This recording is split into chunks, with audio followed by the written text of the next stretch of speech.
ఒక వ్యక్తిని చూసినప్పుడు నీకు మనిషి కనబడడం లేదు, అతని మతం కనబడుతుందంటే, నేను మరో మతంలో ఉన్నానని. మానవుడిని 2 రకాలుగా చూడండి. మంచివాడు, చెడ్డవాడు. మంచి ఆలోచనలు ఉన్నవాడు, చెడు ఆలోచనలు ఉన్నవాడు. మంచి పని చేసేవాడు, చెడు పనులు చేసేవాడు. రెండే ఉన్నాయి మతాలుంటే. ఇక్కడ నేను మిమ్మల్ని ఆహ్వానిస్తున్న విషయం ఏంటంటే, ఇది మన సమాజం. మన సమాజం కోసం మనం నిలబడంటి అవసరం ఉంది.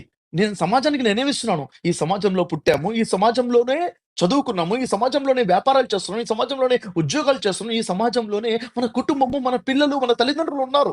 మరి సమాజం బాగుంటేనే గదా!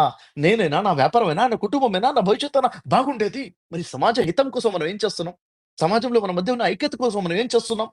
మనమైనా మన పిల్లలైనా ఎంత సంపాదించాలి? ఏ ఉద్యోగం చేయాలి? మన పిల్లల్ని ఏం చదివించాలంటున్నాం? కాదు. ఈరోజు సమాజంలో డాక్టర్స్ ఎంతమంది కావాలో అంతకన్నా ఎక్కువున్నారు. ఇంజినీర్స్ ఎంతమంది కావాలో అంతకన్నా ఎక్కువున్నారు. ప్రతి ప్రొఫెషన్‌లో కూడా ఎంతమంది ఉండాలో అంతకన్నా ఎక్కువున్నారు. మన సమాజంలో కొదువేందంటే మానవత్వము, మనుషుల కొదువైపోయింది. జాగ్రత్తగా వినండి. నేను మిమ్మల్ని ఆహ్వానిస్తున్నాను.